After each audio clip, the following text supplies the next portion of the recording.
Warrior expert theory. This is the most important concept that we have in the program. Balance of speed and precision is the most important concept when it comes to our shooting stuff. Warrior expert theory. The more frequent and realistically you train, the more likely you will be to be able to use the power of recognition to respond more efficiently during a dynamic critical incident, an actual fight.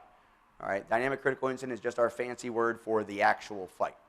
All right, so let's look at this. Through frequent and realistic training. What is frequent and realistic? I don't know, because your context is what determines what is realistic.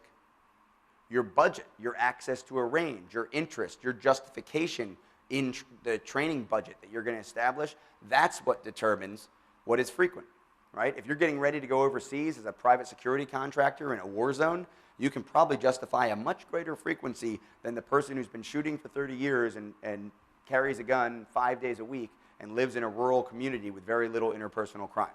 You know, if you're shooting every day and you're that guy, you're not doing it for training and practice. You're a shooter. You're a hobbyist. You're a recreational shooter. You enjoy shooting. That's great. But if you're trying to justify that as your training need, my suggestion would be you don't shoot so much and you do some other things. You get some medical training, get some unarmed training, do some fitnessy stuff, read some books, right? Do some research about crime trends. There's other ways. Make your house more secure. There's other things that you can do, right, to make yourself better than just shoot. Don't make it all about the gun. I think that's really important, right? So let's talk about this. Let's think about this. Frequent and realistic. We got that covered. Now we're going to go forward. The power of recognition. How many of you are experts? Raise your hand. Everyone raise your hand. All of you sitting in this room, raise your hands right now. You're all experts at something, right? You might only be experts in your family tree, right? You may be experts in the how your kitchen cabinets are arranged, right? If I go into your kitchen and I say, hey, where are the glasses? You're going to point to the right cabinet, right? You are a kitchen organization expert for your kitchen.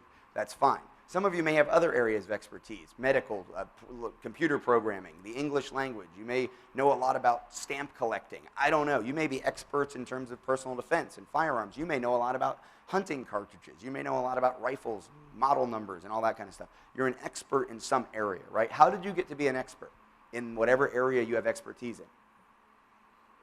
Practice, education, frequent and repeated exposure.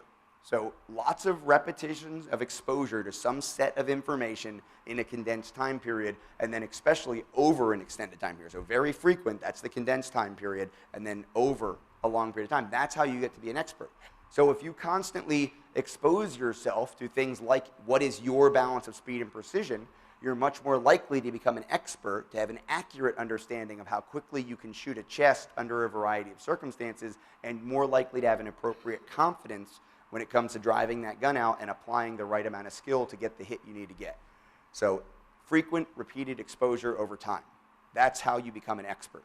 Experts use the power of recognition, right? You didn't have to think about where the glasses are. You know where the glasses are. When I say where are the glasses in your house, you probably recognize that as something people say when they visit your house, and you always point, oh, right there. Or you have a phrase you use, to the left of the refrigerator, just to the left of the oven, right? Right above that can of cookies, or whatever your phrase is that you use to direct people to glasses in your kitchen. You recognized what you needed to say to get that person to the glasses when I gave you that prime, right? When I gave you that prompt.